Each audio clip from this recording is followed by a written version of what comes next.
No me digas.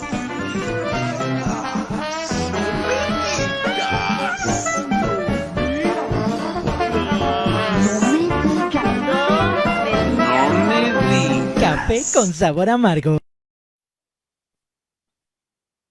Señores, gracias por estar con nosotros como cada martes en un programa más de Café con sabor amargo con don Luis Correa Mena. Don Luis, buenos días.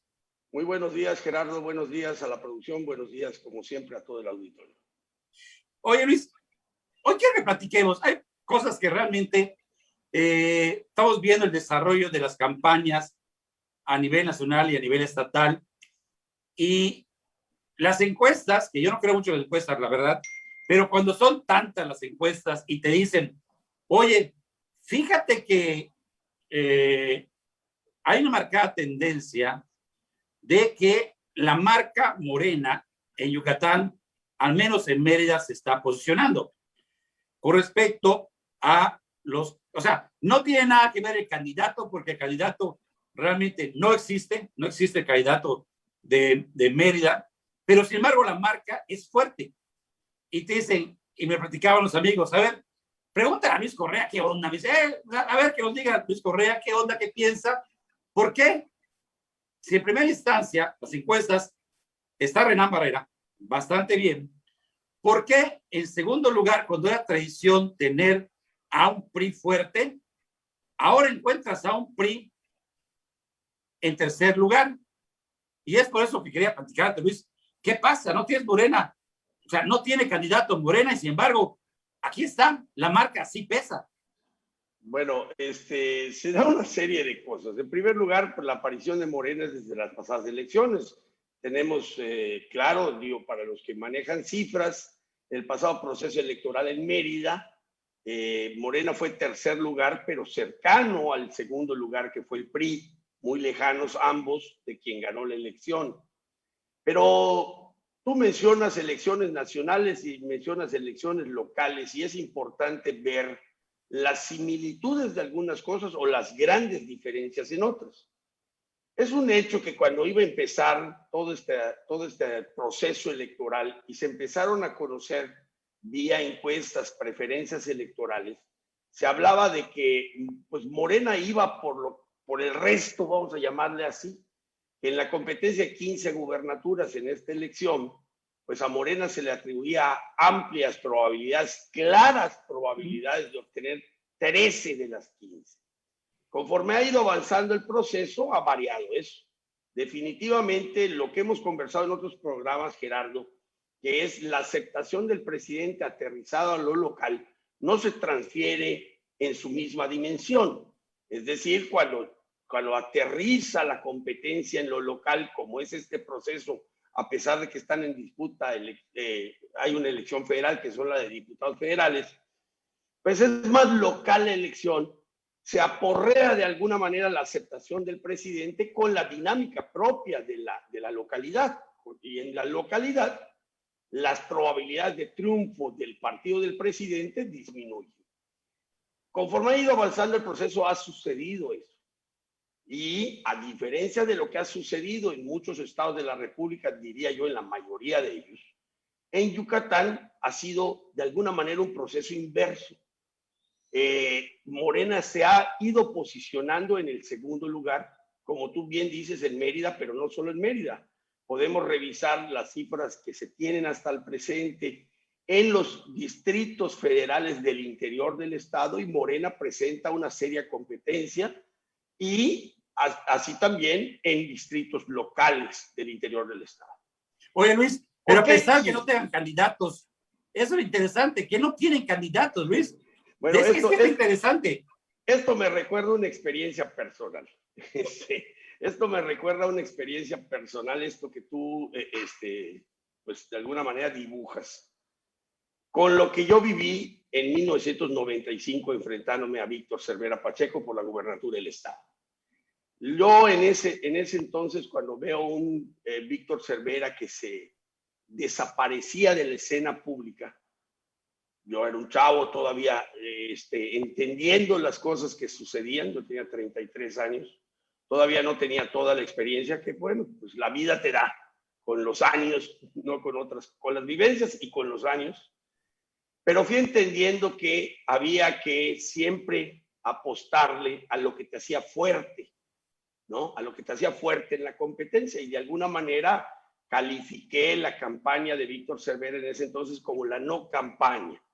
¿A qué me refería yo con la no campaña? Que lo tradicional en una campaña es la aparición pública, la convocatoria pública, el protagonismo, obviamente cargado de propuestas, de aliento, de mensajes positivos, etcétera, etcétera, pero es mucho en lo público donde se da la campaña, ¿no? Porque es precisamente la convocatoria a los ciudadanos a votar por uno mismo. ¿Por qué Cervera hacía lo contrario? Porque le apostaba a lo que era su fortaleza. En ese entonces, Cervera sale a hacer campaña, había problemas por la designación de candidatos, e iba pueblo tras pueblo enfrentando la queja y el reclamo de los militantes o votantes de su partido por la designación de su candidato. Él vio que por esa vía difícilmente iba a poder obtener votos y sí los iba a poder perder. Entonces decidió lo que yo le llamé la no campaña, te digo, y él se retrayó, o sea, se puso en la posición de fortaleza para él, se fue al búnker a hacer operación política, que era la fortaleza del PRI y específicamente de él en ese momento. ¿Por qué menciono este caso? Porque transferido eso a la experiencia de hoy, de alguna manera no vemos en el protagonismo a Verónica Camino, y lo que está de alguna manera propiciando eso es que la probabilidad o la potencialidad electoral de Morena sea de Morena. O sea, Luis, oye Luis, entonces quiere decir que si Verónica saliera en campaña, tú verías la imagen de Rolando, de Víctor Caballero y toda esa gente que tanto daño ha hecho Yucatán, y por eso la verían los electores. O sea, tendría que el elector morenista votar por lo que combate o lo que dice combatir, ¿no? Si tú pones en protagonismo de relieve a un prismo, pues evidentemente el morenista se va a ver en una disyuntiva real de si votar por su propio candidato, en este caso candidata.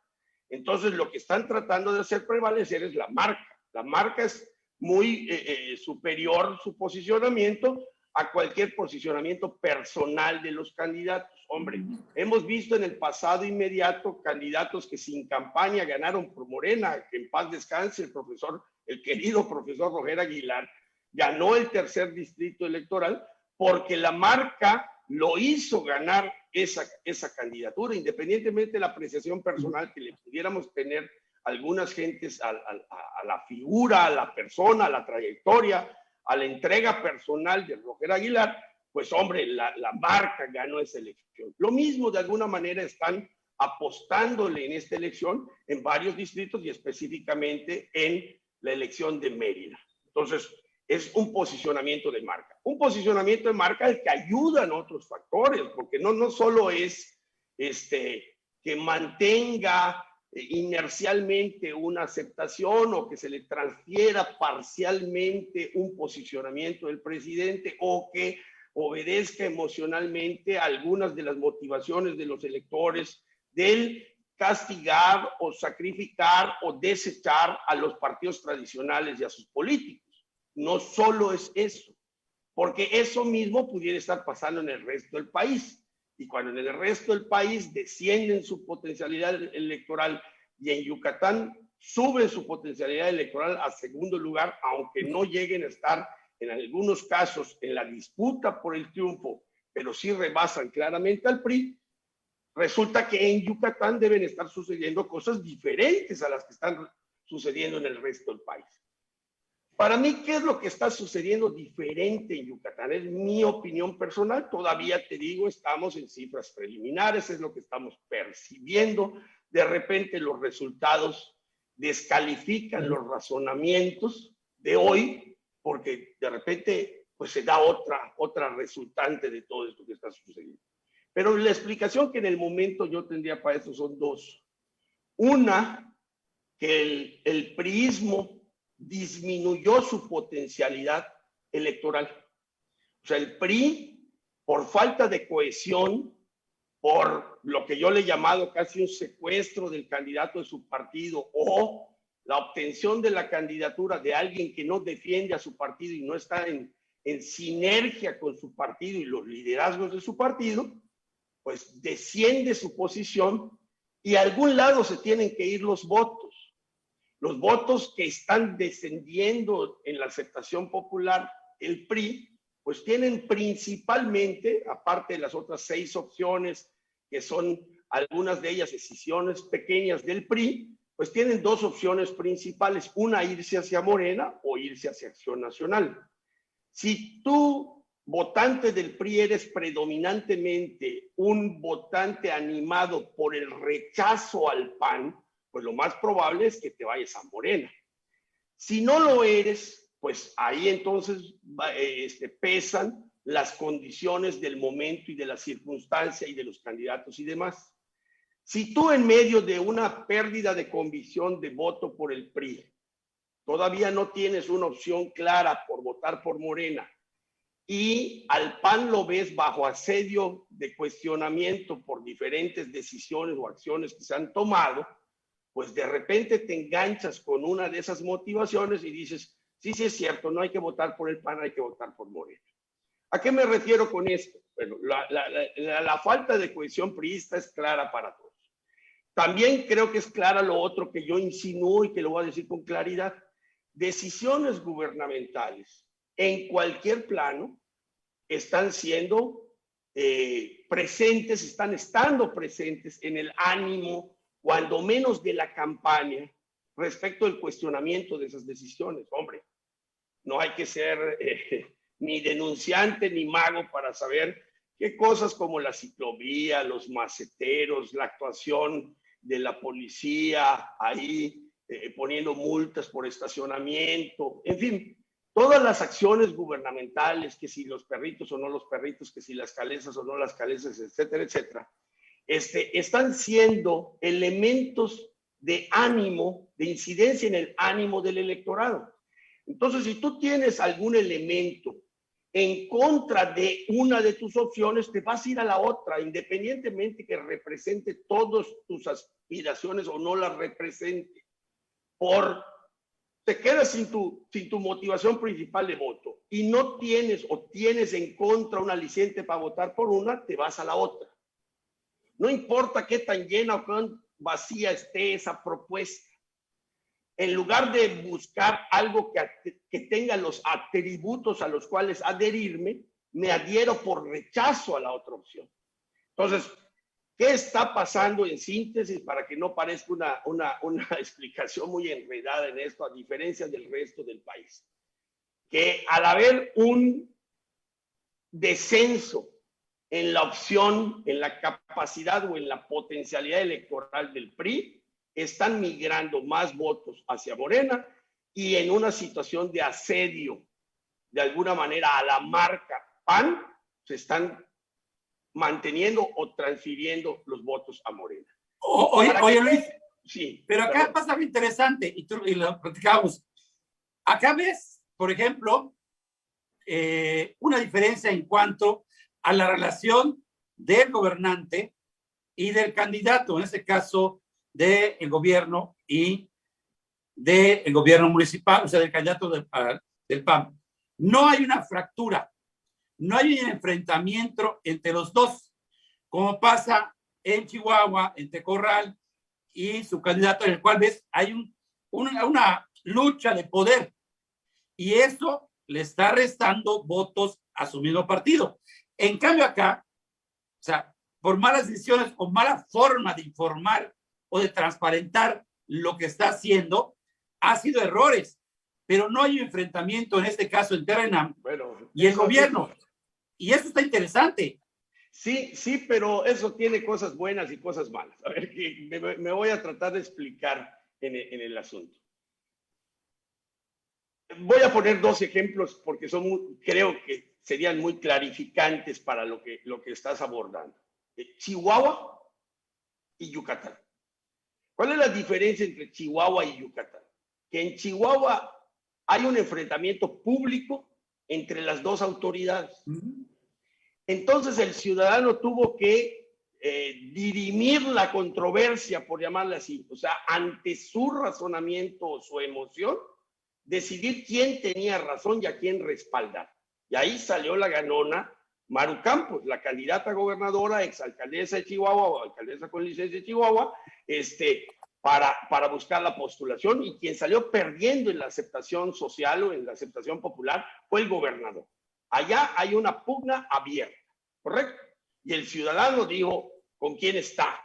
Y eso, de alguna manera, también incidió en la potencialidad electoral de Maru Campos.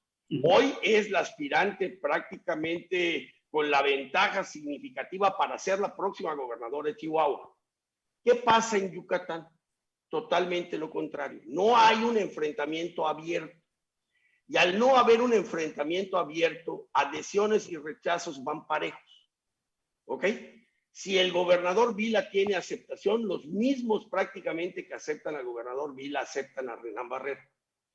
Los que rechazan al gobernador y sus medidas rechazan también a Renán Barrera, porque los ponen en la misma bolsa. El ciudadano no llega a tener la precisión de percibir las diferencias si uno propicia más el diálogo con los ciudadanos que el otro, si la medida fue del gobierno del estado, del gobierno municipal, van juntos.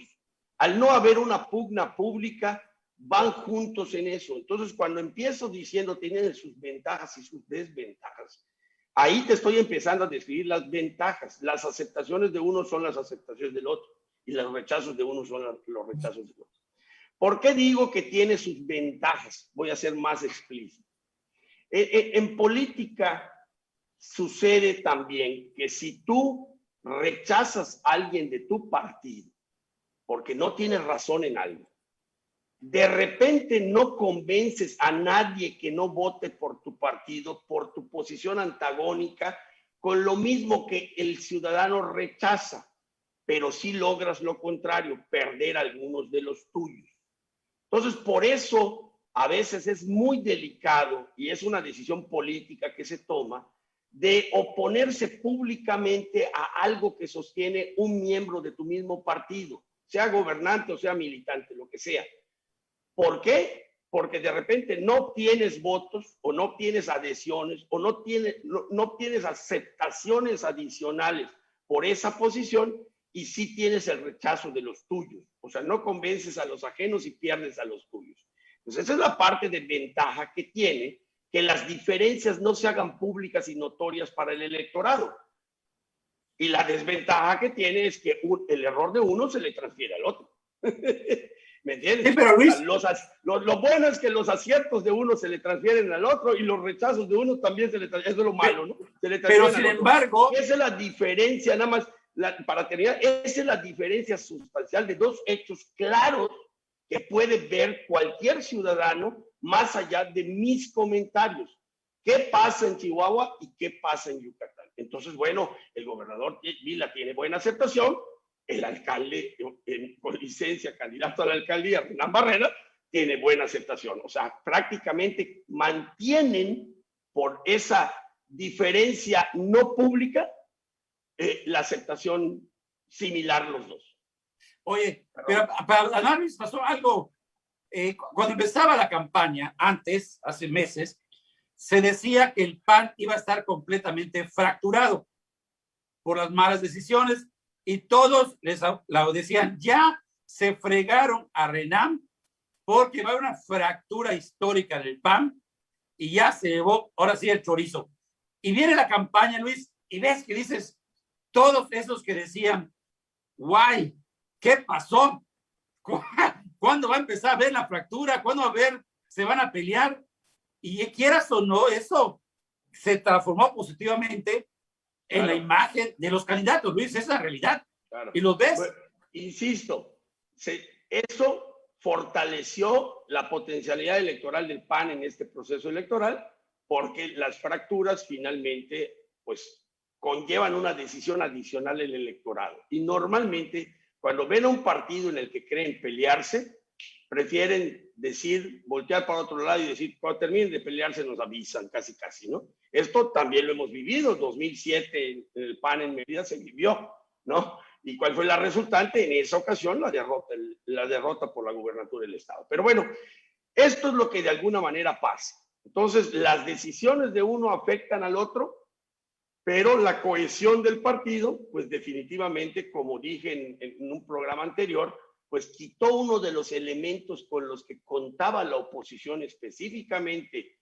el PRI y más específicamente Jorge Carlos Ramírez, para tener mayor probabilidad de, cuando menos, acercar el resultado, que no fuera tan abismal la diferencia como en las elecciones anteriores. O sea, una fractura del PAN hubiera reducido definitivamente, de manera significativa, su presencia, su potencialidad electoral. Al no haber eso, pues definitivamente la posición es muy sólida frente al electorado. Desafortunadamente, mira, yo te voy a decir cómo se transfiere a veces ese problema de votos, lo que yo le llamaría resultados derivados. Si de repente un periodista está criticando a una acción de gobierno insistentemente y tú hablas con él y le dices, oye, ¿te estás dando cuenta que esto puede favorecer a Morena? Dice, ¿cómo? Oye, yo estoy en contra de Morena totalmente. Bueno, pues la insistencia o la sobreinsistencia en un tema de cuestionamiento, pues de alguna manera le está abonando un golpeteo a la marca y va a derivar en un voto en contra de ese candidato, de esa marca. Yo te comenté, incluso públicamente lo comenté en mi conversación con un arquitecto que tiene fijación por la cuestión de la ciclovía. Incluso yo personalmente le he dicho que ese monotemismo, o sea, estar solo hablando de un tema, pues definitivamente pierde la visión del todo, ¿no? Que por una decisión gubernamental se cuestione todo un funcionamiento gubernamental al grado de rechazar votar por determinada opción y votar por otra, que de repente la experiencia que se tiene de ella es muchísimo peor, pues yo no sé cuál es la lógica de un juicio de ese tamaño, ¿no?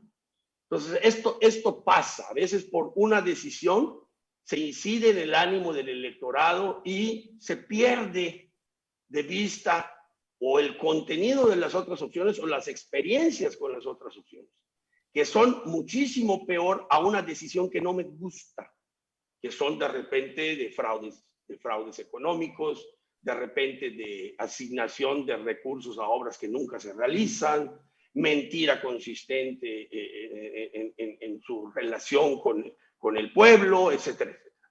Entonces, también hay que entender que, bueno, la campaña es mucho eso, el juego de las emociones. Ojalá y las emociones no se desbordaran y pudiéramos, dentro de lo emocional que es una campaña electoral, hacer una ponderación adecuada de las cosas, ¿no? ¿Para qué? Para que no nos centremos solo a ver un árbol, aunque no nos guste ese árbol porque preferiríamos 10 diferentes y de repente perdamos de vista la integralidad, el todo. Yo te he comentado algunas veces que hay decisiones que pues a mí no me gustan, incluso del círculo donde trabajo, ¿no? Pero yo tengo que hacer una valoración del todo y digo, a ver, es una. Oye, frente a esa una, ¿qué se está haciendo en salud? ¿Qué se está haciendo a favor de la mujer? ¿Qué se está haciendo en materia de diálogo con los ciudadanos? ¿Qué se está haciendo en promoción de deporte? ¿Qué está haciendo en mantenimiento de la ciudad? ¿Qué se está haciendo? Caray, o sea, resulta que a veces una decisión gubernamental no nos gusta, pero se toman 40 decisiones diarias, ¿no? Por decir un número, metafóricamente hablando, un gobierno tiene muchísimas áreas y muchísimas funcionan también, que resulta que en el caso específico de Mérida, la valoración que se hace del funcionamiento de la ciudad, la valoración de la ciudad, de las condiciones de la ciudad por parte del grueso de los habitantes de la ciudad, aun cuando hay cosas objetables o cosas mejorables, es altamente satisfactoria. ¿Por qué tanta gente presume Mérida y por qué tanta gente quiere venir a Mérida o ya vino a vivir a Mérida? Porque la resultante del ejercicio gubernamental y el esfuerzo ciudadano es altamente valorado por los que vivimos acá y también por los que lo visitan, ¿no? Entonces, esto pasa en la campaña, esto pasa en el ánimo social del electorado. Esta es la disyuntiva que tiene el elector frente a sí mismo, de decir, bueno, voy a votar por lo que más me convence, ¿no? Debiera ser así si fuera un proceso totalmente racional. Yo te he dicho, Gerardo, que esto no funciona así, no lo digo yo, lo dicen estudiosos del tema, yo siempre lo digo burlonamente, es el kindergarten de la mercadotecnia política. Se le habla a las emociones del ciudadano, el 5% dicen los más optimistas, se le habla a las neuronas, al razonamiento, el resto a las emociones que están ubicadas en distintos órganos del cuerpo humano, en el corazón, en el estómago y en el hígado. Y desafortunadamente, como esto se sabe, y se sabe en los círculos de las campañas y de la política, a veces pareciera ser que se trastocan los valores en la política y el Dios, bueno, ahorita con la profusión en comunicación de las redes sociales, pareciera ser que el Dios es la mercadotecnia y no la formación política y las convicciones. Oye, Luis, ¿no? disculpa que te rompa, este tema quería platicarlo contigo, que habíamos más mencionados, porque resulta que ahorita todos tienen que bailar, resulta todos tienen que cantar, y todos, como decíamos, su karaoke lo tienen que, ¿cómo se llama? O sea, hacer, mientras más ridículo haces,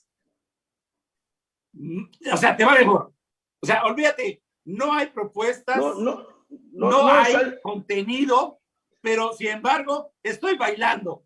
Y eso es lo importante para la gente. No es algo nuevo, pero es algo que está teniendo un pico en este momento. Hace muchos años yo le oí decir a un gobernador, la percepción no es todo, ¿no? Y yo personalmente por convicción, me niego a aceptar eso.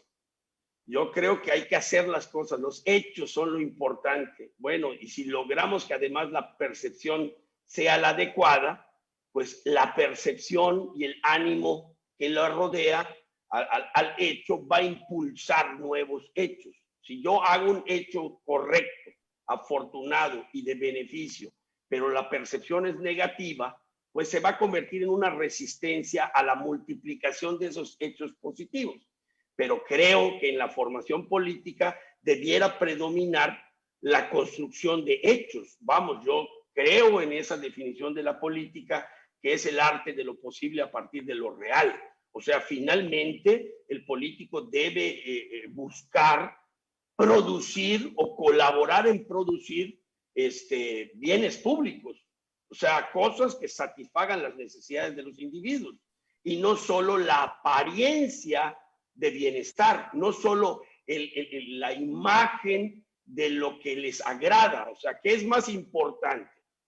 ¿Que un político salga abrazando un perrito o que realmente tenga hechos que avalan ese compromiso que tiene de protección animal? ¿No? ¿Qué es lo más importante? Qué excelente ideal sería que el que haga acciones o que tenga acciones a lo largo de su vida de beneficio al trato animal, pues sea percibido como tal. Porque si de repente tomas las medidas adecuadas y resulta que tienes una imagen negativa, eso afecta, ¿no? Eso afecta que tú puedas seguir trabajando en lo que haces. Y entonces de repente te rebasa por la izquierda alguien que supo venderse mejor porque tiene las fotos o la comunicación más adecuada en materia de defensa de los perritos, por ejemplo. O lo mismo en cuestión ambiental, o lo mismo en cuestión de ¿cómo se llama?, de acciones de reactivación económica, ¿no? O sea, lo comentábamos en el programa anterior, cuando de repente se vende como un promotor económico que no ha defendido la economía de Yucatán, ¿no? Resulta que la comunicación, o mejor dicho, la mercadotecnia, esa capacidad de, independientemente de lo que tengamos como producto, posicionarlo como algo atractivo, pues es muy eficiente la que tiene, ¿no? Entonces, resulta que en esta campaña estamos viviendo un pico de eso, de ese dios mercadotecnia que se está imponiendo en las campañas. Y digo, se está imponiendo relativamente, porque cuando yo veo preferencias electorales, al menos en Mérida, veo que la mercadotecnia de algunos no es suficiente para lograr votos, porque tendrán mucha comunicación y mucha mercadotecnia, pero parece ser que la tendencia electoral lo está ubicando en el tercer lugar. Pero bueno, ya veremos en los resultados. Por eso decía al principio del programa, estos razonamientos, es mi percepción de lo que estoy, al momento histórico político al que estoy asistiendo. Ya veremos sus resultantes y sus derivaciones, si realmente los juicios de este momento correspondieron a lo que resulta o hubo algo que lo trastocó y terminó en otro sitio el resultado, ¿no? Oye, Luis, dos temas así rapidito, porque realmente está excelente, pero el tiempo nos va a ganar, que no podemos dejar de tomar, y es traidores a los ministros que no aprueben mi reforma, uno. Dos, Santa Lucía. Son temas que por más que no queramos, Luis, hay que tocarlos. Si no, no como tal vez la próxima semana, pero es tema importante actual Luis, y no podemos descartarlos. Sí, realmente parte de lo que sucede en este país es que estamos muy metidos en nuestras propias dinámicas, en la dinámica que nos envuelve en el entorno, en nuestra localidad, y dejamos de percibir con claridad lo que está pasando, el derrotero que está siguiendo el país, ¿no?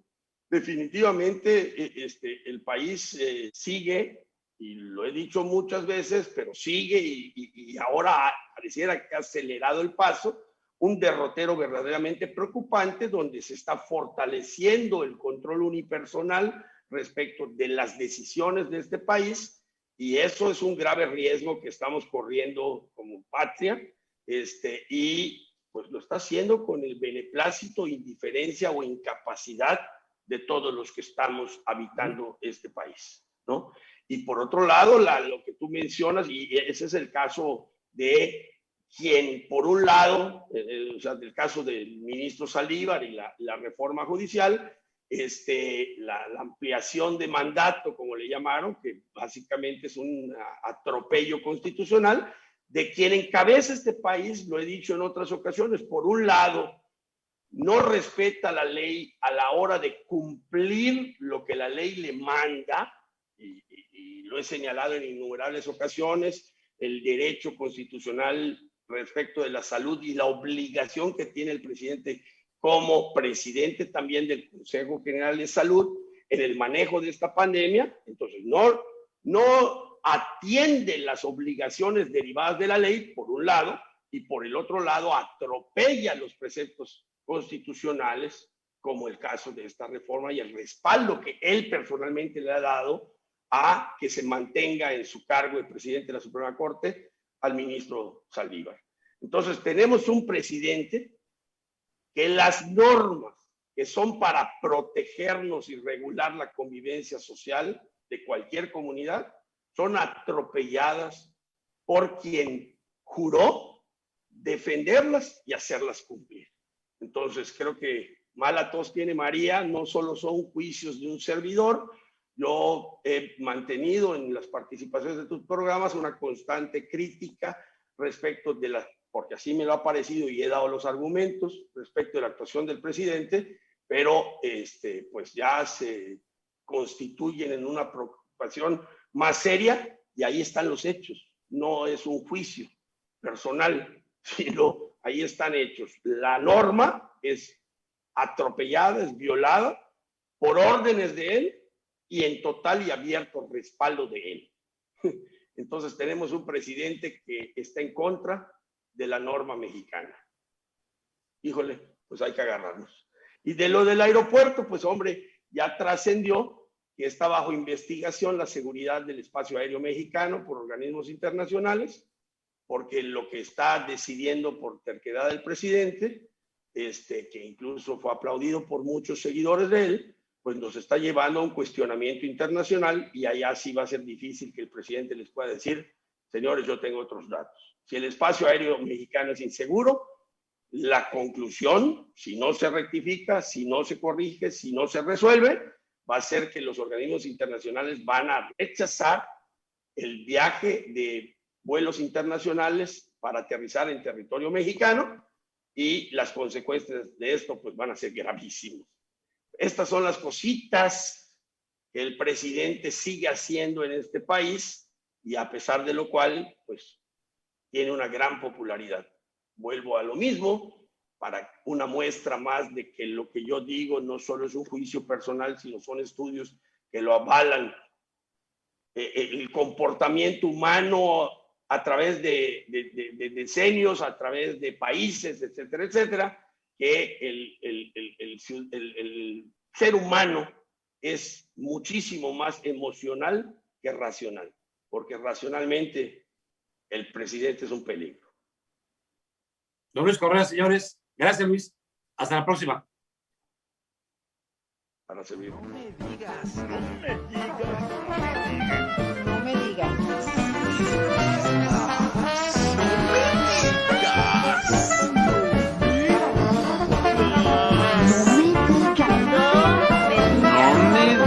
Café con sabor amargo.